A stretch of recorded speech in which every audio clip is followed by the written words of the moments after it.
네, 안녕하세요. 저는 세움학원에서 올해 그 진선여고 1학년 영어 내신을 담당하게 될 영어 강사 김석원입니다. 자, 오늘 제목에서 볼 수 있듯이 이제 암기의 기준 재정의 이 부분에서 말씀드리자면 우리 진선여고는 이제 우리 대치동 내에서도 시험 범위가 많기로 유명한 학교 중 하나인데요. 보통 뒤에서 자세히 말씀드리겠지만 보통은 한 시험마다 한 교과서 2과 그리고 부교재에서 한 110개 정도의 이제 지문이 그 시험 범위인데요. 이렇게 많은 110개 그리고 교과서 2과에 해당하는 지문을 다 외우고 시험에 그럼 들어가야 될까라고 말씀드리면 저는 사실 불가능에 가깝다고 보고 혹은 굉장히 비효율적이라고 생각합니다. 따라서 다만 영어 학습에 있어서 암기는 어느 정도 필수 불가결한 요소로 볼 수 있기에 그런 암기를 좀 더 선별적으로 할 수 있는 그런 시야를 좀 갖출 필요가 있다고 보여지고요. 오늘 설명에는 이 부분을 좀 중점으로 진행을 할 예정입니다.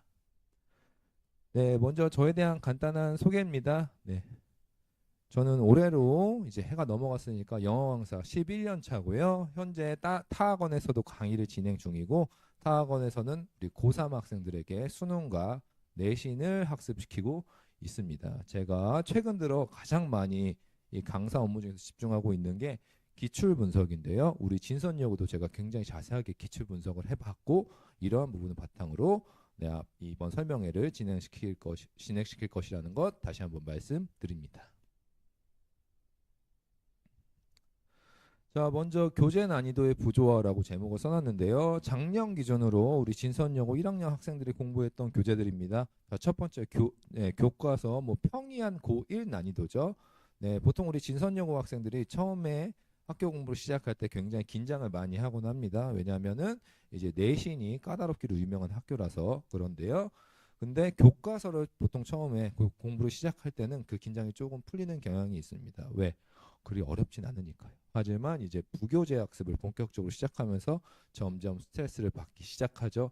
자, 먼저 독해부 교재인 리딩 마스터 수능 실전 해당 교재 같은 경우는 이제 수능에서 한 2, 3등급을 목표로 하는 학생들에게 굉장히 적합한 레벨의 그런 교재라고 볼 수 있습니다. 따라서 보통 한 고3, 보통 고3 한 일반적인 고3 친구들에게 수능 준비하기 적합하고 좀 고2 학생들에게는 조금 잘하는 고2 학생들에게 적합한 교재라고 볼 수 있습니다. 그래서 보통 한 고2, 고3 정도의 교재라고 보시면 되고요. 자, 우리 해커스 수능 영어 듣기 모의고사 실전이죠. 네, 수능 난이도 그 자체입니다. 즉 부교재 2개 자체가 고등학교 2학년 그리고 3학년 정도의 레벨로 구성이 되어 있습니다. 자, 이런 교재를 부교재로 정한 학교 의도는 아마도 1학년 때부터 본격적으로 수능 정도의 레벨을 영어에서 있어서 수능 정도의 레벨을 우리 1학년 친구들이 학습시켜서 수능을 잘 보게 하자라는 아주 좋은 의도겠죠. 하지만 이러한 난이도 높은 교재를 이제 내신에서 소화해야 되는 우리 진선여고 학생들에게는 굉장히 부담이 되는 것이 사실입니다. 자, 이제 양적으로 우리 시험 범위에 대해서 한번 같이 보시겠습니다. 자, 먼저 아까 말씀드렸듯이 보통 시험 범위는 교과서에서 2가 정도 나오고요. 독해부 교재에서 40개에서 50개, 그리고 듣기부 교재는 한 60개 정도 이렇게 범위가 들어갑니다.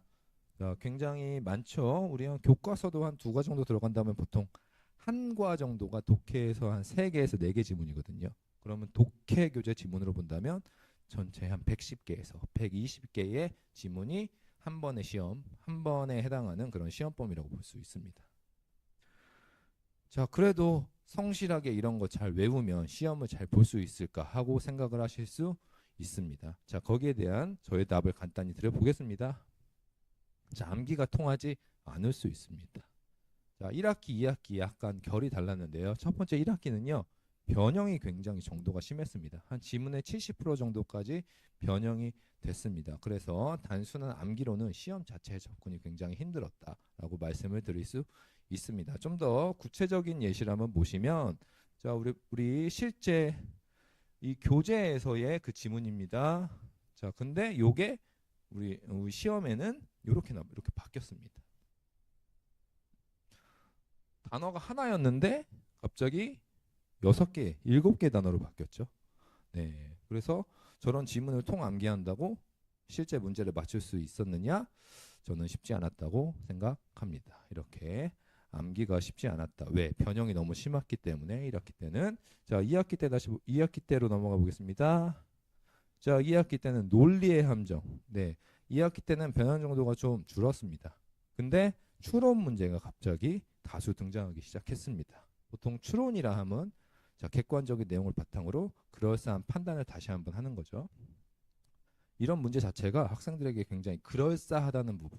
이게 약간 추상적이기 때문에 학생들에게 굉장히 터프한 문제로 보여집니다. 거기다가 그런 문제 안에서 선다가 7개까지 등장했습니다. 즉 이러한 2학기 때 시험은 우리 학생들에게 논리력과 사고력을 1개까지 요구하는 그런 시험이었다라고 말씀을 드릴 수 있습니다. 자, 구체적인 예시를 또 보시면 자, 실제 문제고요. 자, 추론한 것 중 적절하지 않은 것은 보기가 6개가 나왔죠. 네, 제가 말씀드렸다시피 제일 많은 건 7개까지 나왔었고요. 네, 근데 또 지문 하나하나가 굉장히 깁니다.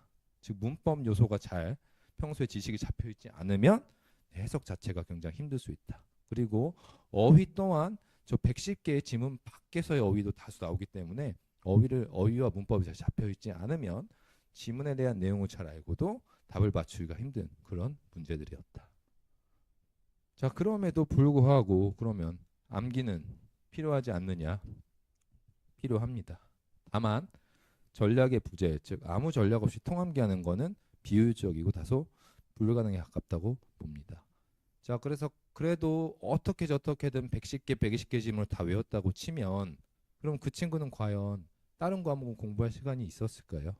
영어만 시험 보는 게 아닌데.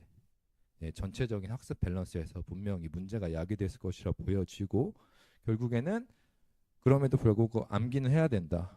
어떤 암기? 전략적 암기가 필요합니다. 자, 그럼 그 전략적 암기 기조는 크게 두 가지로 나눌 수 있습니다. 첫 번째 주제문, 두 번째 핵식구문. 첫 번째 주제문 같은 경우는 보통 지문 안에 주제문이 있는 경우가 다수입니다. 그 주제문을 한글로 당연히 알아야 되고 또한 영어로도 어느 정도 작문도 할 수 있어야 합니다. 그렇다면 대입 파악 유형의 문제에서는 어느 정도 해결을 할 수 있습니다. 이 대입 파악이라 함은 주제, 제목, 요지, 글쓴이의 주장 이렇게 다수 등장하는 유형들의 문제고요. 또한 함축적 의미 추론도 이런 대입 파악 문제로 볼 수 있습니다. 또한 부분적으로 빈칸 문제도 해결할 수 있기에 생각보다 많은 부분을 커버할 수 있다는 걸 말씀드리고 두 번째로 핵심 구문. 네, 핵심 구문이라 함은 문법적으로 복잡한 구성의 그런 문장들을 말씀드리는 거고요. 또 여기서 생각할 수 있는 게 아니 어법 문제는 대부분 변형이 되는데 문법적으로 어려운 구성의 문장이라 하더라도 그것을 외우는 게 시험에 의미가 있을까? 네, 여기서 암기라 함은 단순히 쓸 수 있다 그런 암기가 아니라 해당 문장을 정확히 문법적으로 분석하는 겁니다. 관계대명사 혹은 문장 구조를 정확히 분석하는 거죠. 즉 내신 지문을 공부하면서 문법적 지식을 증대시키는 거고 이러한 부분을 시험 자체에서 문법 및 서술형 문제에서 어느 정도 응용이 충분히 가능하다고 말씀드릴 수 있습니다. 자, 여기까지 하면 보통 객관식은 어느 정도 커버가 가능합니다. 그러면 이제 우리 고등급을 노리는 친구들이 해결해야 되는 서술형에 대해서 좀 얘기를 해봐야겠죠. 자, 서술형 문제는 크게 두 유형의 문제로 나옵니다. 첫 번째가 이제 듣기 딕테이션, 즉 받아쓰기 문제인데요. 자, 해당 문제같이 빈칸에 직접 단어를 써야 되는 그런 문제가 출제가 되는데 자, 여기서 그런 생각하실 수 있으실 것 같아요. 그냥 나오는 대로 듣는 대로 쓰면 되지 않을까. 네, 근데 그게 실제로 쉽지가 않습니다. 자, 빈칸이 비록 하나지만 보통 2개에서 최대 4개까지 단어를 연속으로 적어야 되고요. 또 이런 딕테이션 문제가 독해 문제보다 더 어려운 이유 중 하나가 독해 문제 같은 경우는 본인이 조절을 할 수 있는데 속도를 조절할 수 있습니다. 네. 내가 잘 모르겠으면 좀 더 이렇게 볼 수 있죠. 살펴볼 수 있는데 듣기 문제 같은 경우는 저런 딕테이션 문제 같은 경우는 훅 지나가 버리죠. 그래서 굉장히 시간 압박이나 여러모로 우리 학생들이 굉장히 바쁠 거라는 부분 말씀드리고요. 자, 그래서 결국엔 그리고 10점이나 차지하기에 시험에서 결코 적지 않은 부분입니다. 그래서 이러한 것을 해결하기 위해 기본적으로 수업 때마다 15분 청크 딕테이션, 즉 덩어리 저런 여러 가지 단어를 배열하는 연습을 매번 할 예정이고요. 또한 주간지 그리고 클리닉을 통해서 학생 개개인별로 모자란 부분을 이제 보충시킬 예정입니다. 자, 두 번째 서술형 영작 문제입니다. 자, 서술형 문제 자체가 난이도가 높긴 하지만 그 중에서도 우리 친구들이 가장 많이 감점되는 부분이 품사 변형 서술형 문제 유형이었습니다. 자, 해당 문제, 이 해당 지문의 문제는 실제로는 어땠냐면 다음 지문에서 A로 시작하는 단어를 하나 골라서 알맞은 형태로 변형 후에 문장을 완성하시오 였는데요. 일단 이 어플라이드를 먼저 골라야 됐고요. 이런 어플라이드를 보시는 것처럼 A에 해당하는 품사 변형 문제, 그리고 결과적으로 이렇게 애플리케이션이나 명사로 바꿔야 됐고, 이러한 것을 다른 단어들과 결합해서 알맞은 구문으로 만들어야 했습니다. 네, 이렇게 난이도가 높기, 이런 부분에서 많이 감점을 당했기에 서술형 문제도 또한 앞에 듣기 딕테이션 문제와 같이 이제 주간지에서의 문제, 그리고 클리닉을 통해서 해결할 예정이고, 그 중에서도 제가 많이 집중할 학습 부분은 품사 변형 서술형 문제다라는 부분 말씀을 드립니다. 자, 마지막으로 우리 수준별 어떻게 학습을 시킬 것이냐. 어쩔 수 없이 우리 학생들은 처음에 왔을 때 레벨이 나뉘게 됩니다. 첫 번째 상위권 학생들 같은 경우는 저 친구들이 사실 가장 원하는 건 자료입니다. 그래서 현재 양과 질을 갖춘 그런 자료를 제가 열심히 만들고 있고요. 또한 우리 진선여고 여학생들이잖아요. 디자인도 굉장히 중요시하면서 그래서 제가 이쁘게 만들고 있고, 또 이 친구들에게는 수업에서 관사 하나하나까지 아주 디테일한 학습을 집중적으로 수행시킬 예정입니다. 자, 그래서 우리 상위권 친구들은 만점을 방어할 수 있는 그런 전략을 계속 적용할 예정이고요. 자, 중위권 친구들 같은 경우에는 수업이 가장 중요합니다.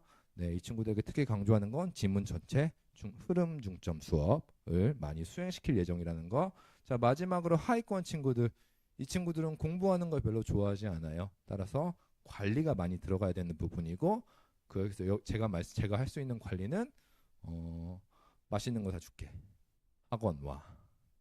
그리고 이 친구들에게 수업은 수업에서의 핵심 키워드는 반드시 알고 시험장에 들어가자. 근데 생각보다 키워드를 안 상태에서 들어가면 의외로 많은 부분은 맞출 수 있다. 그래서 4등급 정도의 친구들을 최대한 빨리 3등급 혹은 2등급으로 탈출시키는 그런 전략을 적용할 예정입니다.